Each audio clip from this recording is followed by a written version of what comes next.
Yo, welcome back to the Feather Your Lifestyle podcast, conversations on lifestyle, passions, and hustles. My name's Chris, I am your host, and I'm super excited to be back here having the conversation with you. Episode 134 today, and we're diving into another article that I found on the internet, and it is actually called The Stupidly Simple Pieces of Advice That Made Me a Millionaire. Now, this is from Tim Denning.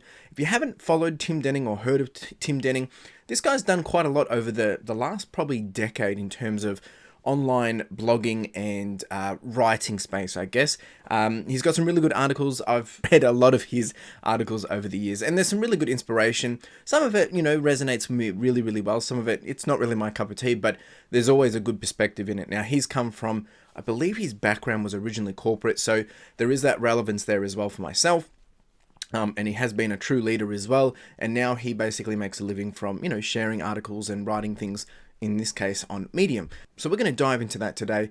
And look, this one's, it's very interesting. I haven't gone through it in detail. I've kind of looked at it over very high level just to see what the main points are. I'm going to go through it. I'm going to discuss it with you, my thoughts. If you've got some thoughts, you can drop a comment down below.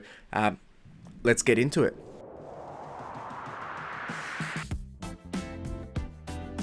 All right, so literally this morning, this isn't a very big article. It's only about an 8-minute read. This is on Medium. I'm going to share the link in the show notes below. You can jump straight into it if you want to have a look for yourself.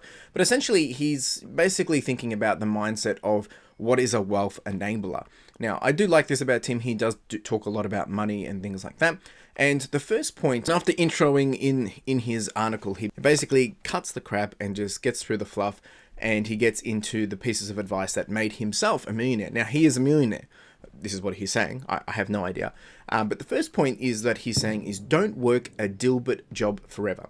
Now, if you don't know Dilbert is it's like an office cartoon, corporate life cartoon, very relevant for anyone that's working the corporate life, especially in IT. But and look, he's really not trying to throw, any mud at anyone that is working a 9 to 5. I've worked a 9 to 5. There's nothing wrong with that. That's not what he's saying. But what he's really talking about is, and as I brush through this, I'm kind of looking at this live. At some point, you've got to take a risk in trying to change the way you operate. So I guess the way he's saying it is a job is a level 1 job or a level 1 way of earning money. So early in his career, his advice is that there are levels of the world in which we work, in the way we work, and a job is a level 1. And there's nothing wrong with playing on level 1. This is what he's going on to say. But the key idea is you don't want to continue to keep playing level 1. At some point, you've got to take the risk in trying to play level 2 and level 3. So what's level 2? What's level 3? What's level 4? Well, level 2 is essentially when you go into freelancing, or if you go into consulting, or something that we would call a one-person business. Level 3 here, he's saying, is starting a business. And then level 4 is actually running a business with a large number of employees. Now, not everyone, as he would say here, would want to get into level 4. Now, I agree because I have my own business and I also have an employee as well. So I understand what it's like growing that. And there's some sweet spots in that where you're able to hit your capacity and you're able to smooth sail. But if you want to grow, you need more time, or you need more tools, or you need more processes, or you need to leverage things. And that's when you start to grow a business with more people. And that isn't just smooth sailing, it requires a lot of work. And the more we go through that journey of working and understanding, the more easy it will get. But it takes a lot of time. Now, if you figure you can start a business, you're likely to make probably, this is what he's saying, more money than being an employee forever. Now, there is a bit of a, I can't remember the actual graph for this, but for me, I still have not replaced my income from working a 9 to 5. However, I've got more time and I've got more freedom of mind, meaning I have a better mindset and a better mental space. But I also understand that I think the ability for me to scale and grow and take in an income greater than what I was earning in my previous 9 to 5 job will come sooner, and then it will start to exponentially grow quicker than what I would have been hitting or growing with from a financial standpoint in a 9 to 5. I worked for about 9 years before taking leave, and I was on a good salary, really, really good salary. At the moment, I'm now actually doing more revenue than what I was doing working for someone else. I'm just not taking home more profit than what I was taking home as a salary. So there's going to come a point in time where it's going to supersede and totally blow it out of the water, but that's probably potentially going to take another 3 to 4 years, I think. So that's the first one. Don't work a Dilbert job forever, but, start to look at other different levels, level 2, level 3, level 4. And the book Cash Flow Quadrant actually talks about this a lot. I really highly recommend that book as well. The next point that he goes on to talk about is the internet is a wealth amplifier, not how you might think. Okay, so I'm just skimming through this at the moment and just having a look of what he's trying to say. I think what he's really trying to say here, and look, I've just brushed over this. Again, you can come back and read this article for yourself. But what the ability that we have with the internet right now, the time to be alive, I tell you, what a time to be alive, is we have the ability to be able to create 2 levels of identity when it comes to leveraging the internet. There's our own personal identity, personal digital identity, but then we can also create a persona. We don't even need to show who we are in order to make money on the internet. And when we then start to overlay that with all the things that are available at our hands, like the tools such as AI, such as the ability to be able to create video, the ability to be able to advertise to anyone in their lounge room, when they're scrolling on their phone, wherever they are. Not many people take advantage of that. We have the ability to, find people with similar interests, find new ideas, build a community of our own, and then gain feedback in real time and to continuously improve on that to then eventually make it thrive. And look, without getting into too much detail here, where the potential is on the other side of a conversation, right? Having conversations with other people online, connecting with people, growing with people, sharing with people, documenting with people, and I guess solving other people's problems. And the rest kind of comes with it. As you start to build something, people will come. It is a bit of a cliche statement, but the internet has the ability to be able to enable that. People are making a living from YouTube. I'm not making a living from YouTube. I'm not making a living from this podcast. But, if I was to go, work 40, 50 hours on this podcast every week, I could definitely probably make a lot more money from it. I could definitely probably do a lot more with it. And that all comes down to my execution, my willingness, my ability to want to go do it, and then being willing to go learn some of the different things I need to do in order to leverage it. So the internet can be a wealth amplifier when you apply something with people, when you apply something with the technology, when you apply an idea with a community. It will leverage or amplify it quite quickly, but it comes down to you and what you're doing about it.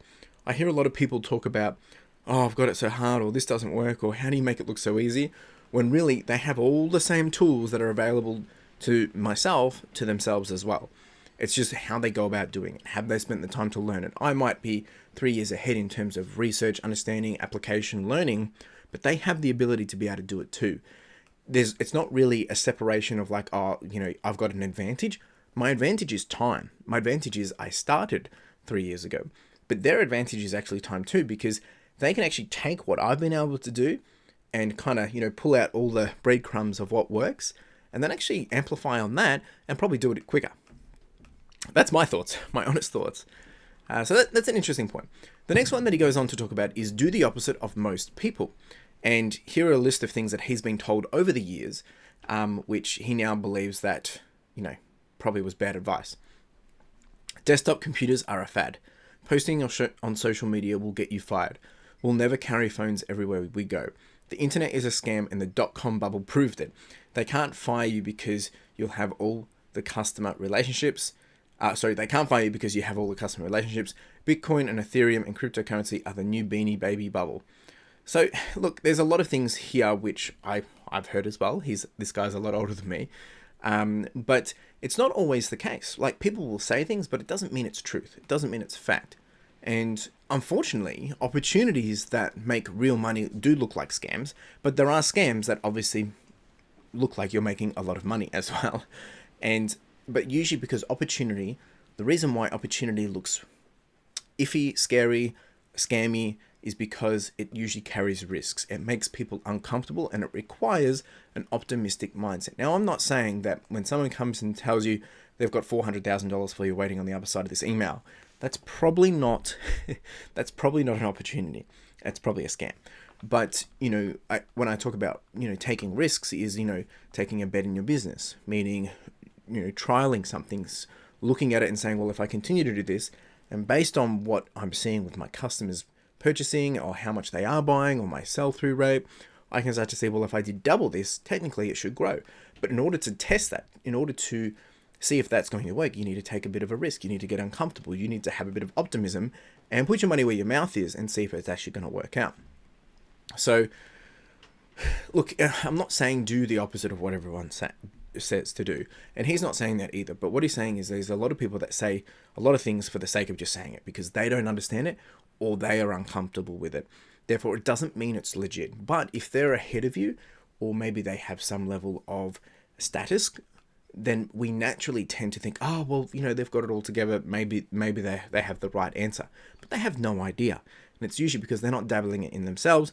And that makes them feel better about themselves because if they're telling someone else that you shouldn't do it because of these reasons, and that's the reasons why they're not doing it, well, then it justifies it or it validates it for them. So don't get stuck in other people's problems like that. Look, I think the action that he said, he actually says it here. The action is take conventional advice and do the opposite. Interesting. The next point he has said is money is made in saturated markets. I've been told repeatedly that XYZ market is too saturated. This is what he's saying. I'm just reading out what he said. And he says that he loves saturated markets because the opposite is a market where nobody is engaging or buying. And typically means a problem people don't want solved. And that's at the heart of ideas that never gain traction. It's the cause of most startup failures. Now, he also goes on to talk about how competition is good. He talks about rather than just trying to copy someone's idea, how do you look at it, find the problems, and then fix those problems, and then put it out there and make it cheaper, better, smarter, whatever it may be. The other thing he said to look at is when your competition is transactional, start to become more relational. When your competition is focused on money, be focused more on meaning. When your bosses and entrepreneurs treat people like crap, just get ahead and just be stupidly kind. When everyone's got a huge ego, dare to be humble. So basically, it's kind of coming back to the point of what he was saying before, is doing the opposite of what everyone else is doing, but also find the gaps and fill the gaps and do it like at scale and do it really, really well. And that is what will make you an outlier. Go where most competition is, but then be yourself. That's his advice here. That's the action plan. And I think this is really important is because, I spoke about this before. When I've come into my business, I've looked around and see how other people are doing it. I've seen that this is what they did. This is what those people did. This is how these people are doing it. And I can start to say, one, what do I like? Two, okay, now that I have that information, how can I take what I know and apply it and then enable myself to make it quicker, make it better, make it smarter, or make it different that works for me and makes it like an outlier for me that enables me to thrive while doing that. Now, I'm not saying I'm here to make everyone else, behind me or lower than me or anything like that. But what I'm saying is there's things out there which enable us to take that, leverage it, and apply it back to ourselves to get ahead quicker. And that's exactly what he's saying here. And the next point is the courage to start a random conversation is powerful. And look, I think without reading into this in too much detail, I think this is 100% correct. And over the years, I've started to realize the power. There is a cliche back in working in corporate is, you need to get out and network. And it's one of those points that people just throw around, but you don't really understand what networking means. Especially in a corporate world. If you're growing in the corporate world and you're, a graduate or really early into the company, you don't really understand the power of networking. I think I understand networking better now that I work for myself because I'm doing everything myself and I have to leverage the ability of other people. And when we're in a big company and you've been told, go do this, this is what you have to do, this is your job, you can kind of keep your eyes focused on the single path. But when you're working for yourself or when you own something, you have to be not looking at just the path you're walking to get to a revenue goal or a profit goal. You got to be looking at, okay, how do I achieve this? How do I bring in new stock? How do I speak to the customer? How do I deal with all these problems that are going on? So you're walking down many paths at many different times. And when we have conversations with people, we can learn very quickly information that we did not know. And obviously, by having those connections, they can help us get to where we want to be quicker. So they can help us run that race. when you're working a corporate job, you don't necessarily know what you're trying to run towards, because you've just been given a job and you're not necessarily looking at the bigger picture. You're just seeing, okay, the end of the week, Friday. But as you get up further into the corporate ladder, or in your job or in your role, as you get promoted, you'd start to take on more responsibility, and therefore you have different KPIs, different expectations on what you need to achieve and what you need to be able to accomplish. And that might mean hitting revenue targets, profit targets, or bringing in more sales, or whatever it may be. So therefore, you need to find people that are going to enable you to make that happen, that are going to help make that happen. So to the point here is, starting random conversations with people enables the opportunity for things to happen. Look, it's risk versus reward. If you say hi to someone, look, you might just have a nice little chat. You say hi to someone, it might turn out that they are a wholesaler for a type of fabric, and you're about to start a new startup of selling a new fine cloth or something. Those things happen. You hear about it and it sounds like, that could never happen to me, but those things happen all the time. I was literally walking. I went for a walk the other day with Carla, and I could see someone and they looked super familiar. They kind of looked at me. We didn't say anything, and I probably should have. But anyway, I get a message from my mate, which I haven't seen for, it was about 15 years. Last time I saw him, he lived about, must have been about 5-hour drive from me. And he sent me a message, hey mate, were you just walking around here? I think I just saw you. And I said, yeah, it was me. I thought it was you. I wasn't too sure. And turns out he now lives literally 15 minutes down the road from me. We were good friends when we were younger. Kind of, drifted apart, whatever. He's got a family now, etc., etc. Anyway, we're going to catch up, and it's a small world, the chances of that. But, if I had the random conversation, again, it's, you never know who that person might have been and what they might have been enabled or opened you up to. And I'm not trying to tell you to, you need to have a chat with everyone wherever you go. But sometimes, it's not a bad thing to just say hello, say hi, ask a question. If you're curious, who knows? See what happens. So the action here that Tim is saying is, proactively start conversations with no agenda. Just be a human. And it's the magic of being a human being. The next one that he goes on to talk about is money is the result of a skill stack. Now, this is very interesting. The ultimate question is, how do I become a millionaire? Or at least, how do I reach my definition of wealth? Now, I think that's important because most people apply wealth and millionaire together, but you don't have to be a millionaire to be wealthy. And you don't have to be wealthy based on what someone else applies it as. It's like how you define success. You can't go off someone else's definition. You've got to go from what you decide it is. So now for himself, he's being able to stack his skills over the years. So for instance, his background was banking in 2011. So he was doing banking. 2013, he started investing in stocks. 2014, he then added blogging and book publishing to his skill sets. 2015, he started to do a lot with LinkedIn. 2016, he started an online business. 2017, he started a landing page design. He added a landing page design. 2018, he added copywriting. 2019, he added course building. 2020, he added skills for handling tax. 2021, he added Substack. And then 2022, he added affiliate marketing. So all those things have been applied on each other. And that in itself, as they continue to stack, as they continue to grow, he's able to leverage, he's able to compound, he's able to exponentially expand based on those things that he has. That knowledge is power. And it's very unlikely that you will become wealthy or a millionaire or, lots of money with just one niche skill. Usually it's the application of multiple skills of what you know, what you've applied, what you've learned, and what you've taken along the journey. And then over time, it starts to snowball and things just start to move very, very quickly.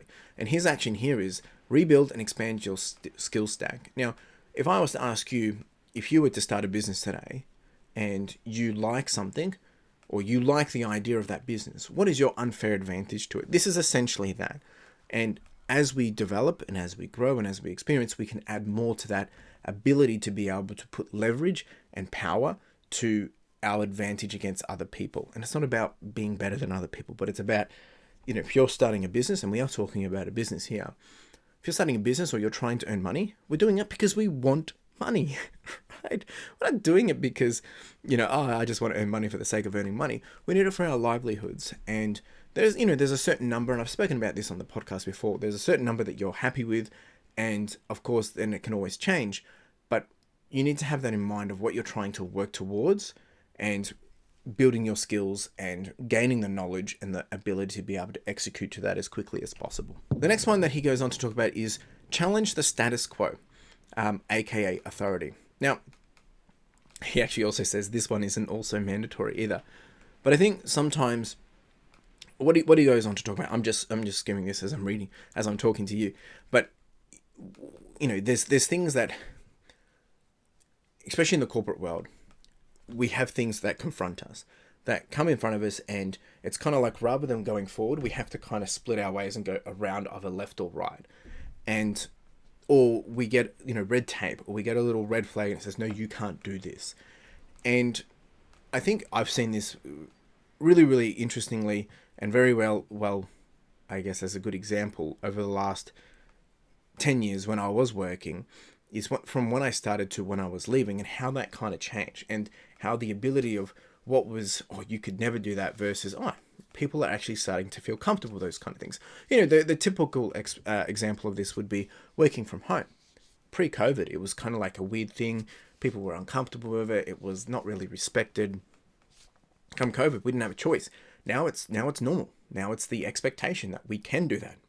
So I think as we start to grow, and as we start to become comfortable with ourselves, we need to also get comfortable with having uncomfortable conversations to enable ourselves to grow, but also to enable the things that we're passionate about to become alive.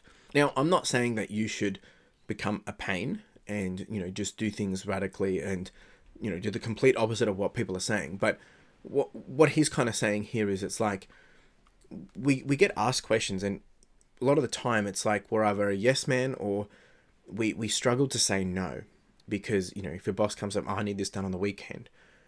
At the start, I feel like when we don't have any really understanding of how corporate worlds work, we tend to just, we might push back a little bit, but then we ease into it, and then we let it slide, and then our boundaries start to slide as well.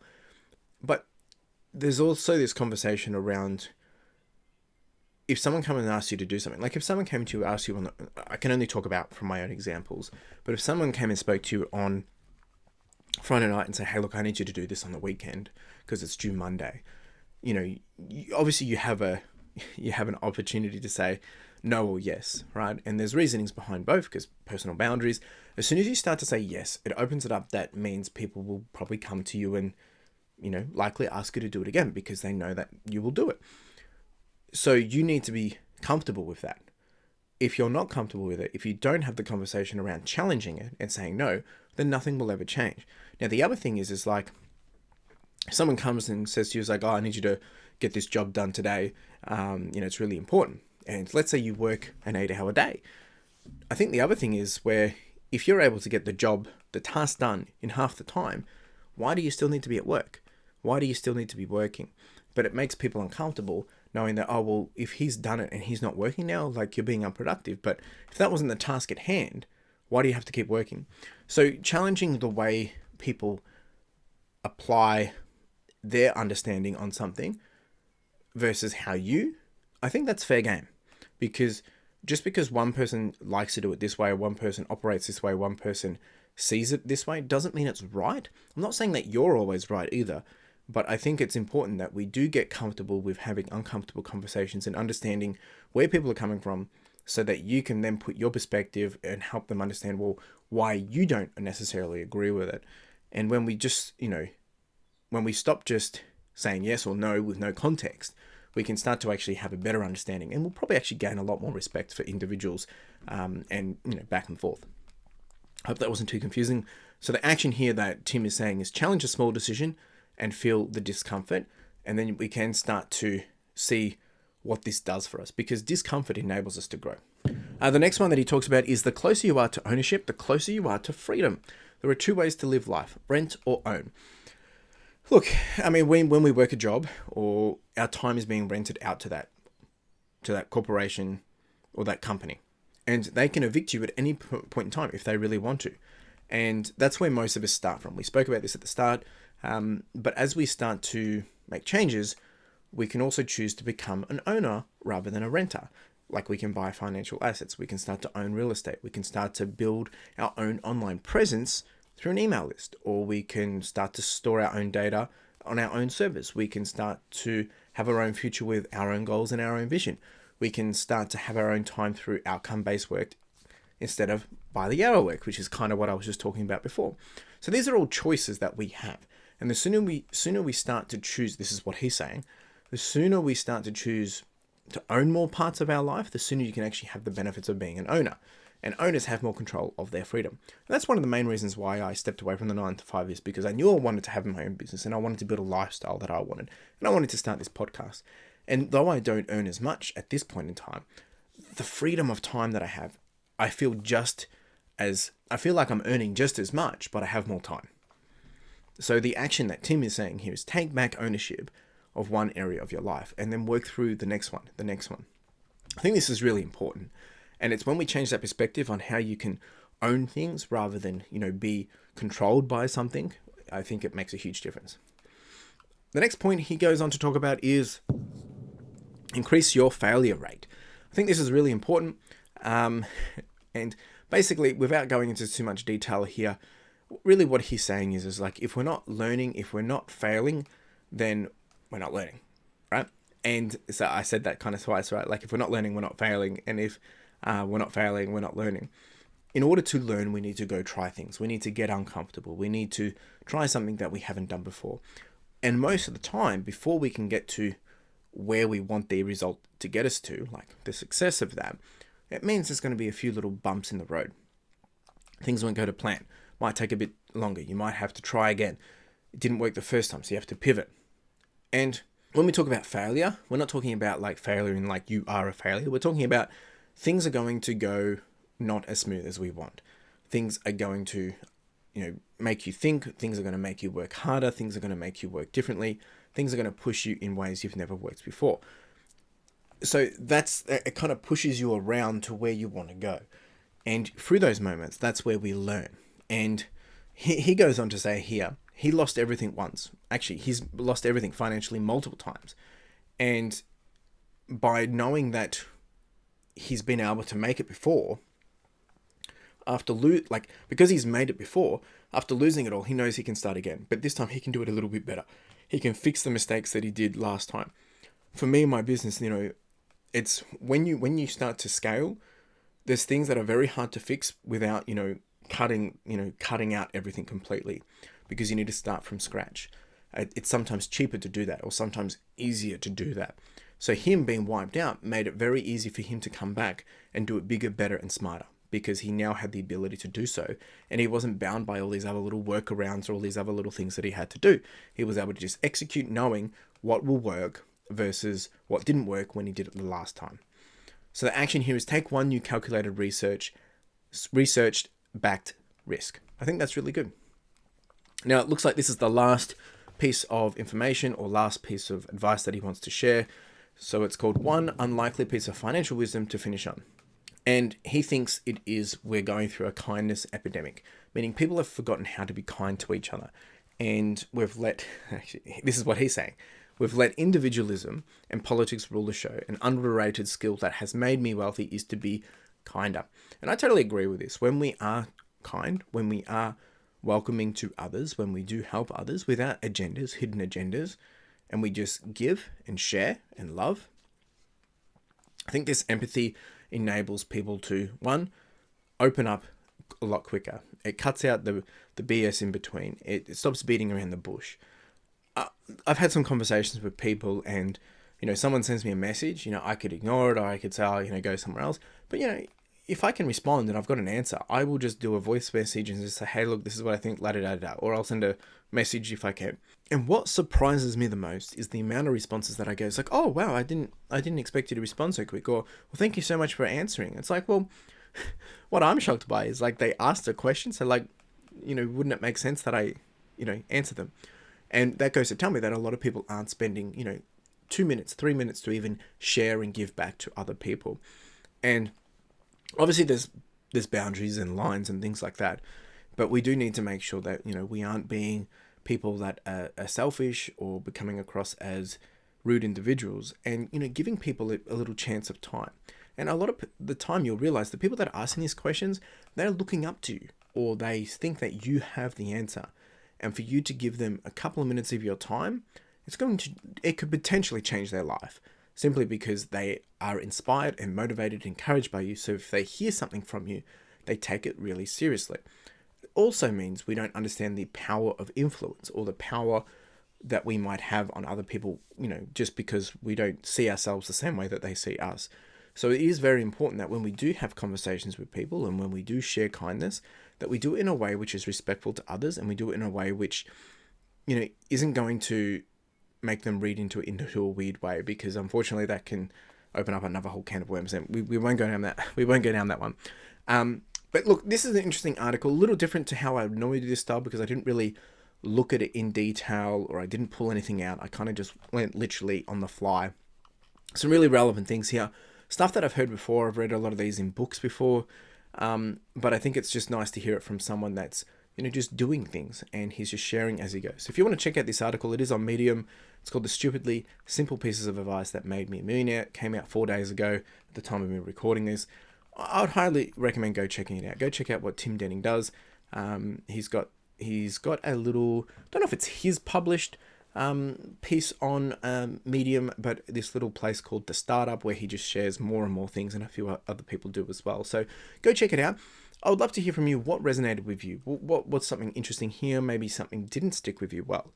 I would love to hear your thoughts. Of course, these aren't necessarily my opinions. I've responded and reflected on what I've read here, but I'd love to hear your thoughts and maybe what stuck out to you, or maybe something that didn't stick with you well.